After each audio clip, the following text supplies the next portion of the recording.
మంచి రాబడికి బంగారంలో పెట్టుబడులు ఓ మార్గం. అయితే నగలు, బిస్కెట్ల రూపంలో కాకుండా పేపర్ గోల్డ్లో పెట్టుబడులకు మరోసారి అవకాశం కల్పిస్తోంది కేంద్ర ప్రభుత్వం.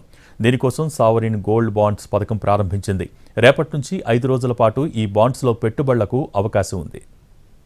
మన వాళ్లకు బంగారం అంటే మక్కువ.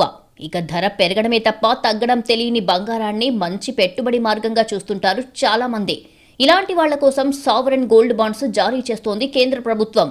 తొలిసారిగా 2015 నవంబర్లో ఈ పథకాన్ని ప్రారంభించింది. మంచి స్పందన రావడంతో ఇప్పటి వరకు 3 సార్లు బాండ్లు జారీ చేసింది.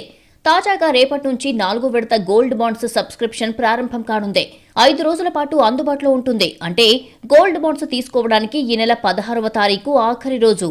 SBI, HDFC bank, PNB, ICICI బ్యాంకులతో పాటు పోస్టాఫీస్లో, నేషనల్ బొంబాయి స్టాక్ ఎక్స్చేంజ్ల ద్వారా గోల్డ్ బాండ్లను కొనుగోలు చేయవచ్చు. ఒక్కో గ్రాము ధరను 6,263గా నిర్ణయించింది రిజర్వ్ బ్యాంక్ ఆఫ్ ఇండియా.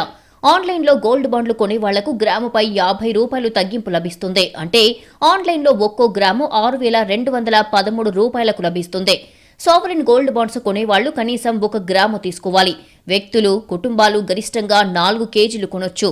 ట్రస్టులు 20 కేజీలు కొనొచ్చు. బాండ్ కాల పరిమితి 8 సంవత్సరాలు. ఇందులో పెట్టుబడి పెట్టే మొత్తంపై ఏడాదికి 2.5% చొప్పున ప్రతి 6 నెలలకు వడ్డీ జమవుతుంది.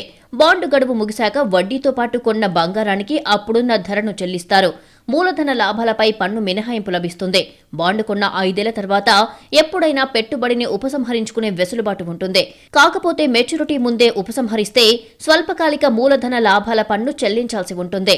బంగారాన్ని నగలు, కాయిన్ లేదా బిస్కెట్ రూపంలో కొనడంతో పోల్చితే సావరిన్ గోల్డ్ బాండ్స్ వల్ల అనేక ప్రయోజనాలు ఉన్నాయి. నగలు కొన్నప్పుడు తరుగు లేదా మేకింగ్ ఛార్జీలను వాల్యూ అడిషన్ పేరుతో వసూలు చేస్తారు. ఇది 20 నుంచి 30% వరకు ఉంటుంది. ఇది కాకుండా బంగారు నగల విలువపై జీఎస్టీ అదనం. ఇక బంగారాన్ని భద్రపరచడం కూడా కొందరికి సమస్యే. కానీ సావరిన్ గోల్డ్ బాండ్స్ వల్ల ఛార్జీల భారం తగ్గడమే కాదు, చోరీల భయం ఉండదు. అందువల్లే వీటికి ఆదరణ లభిస్తోంది.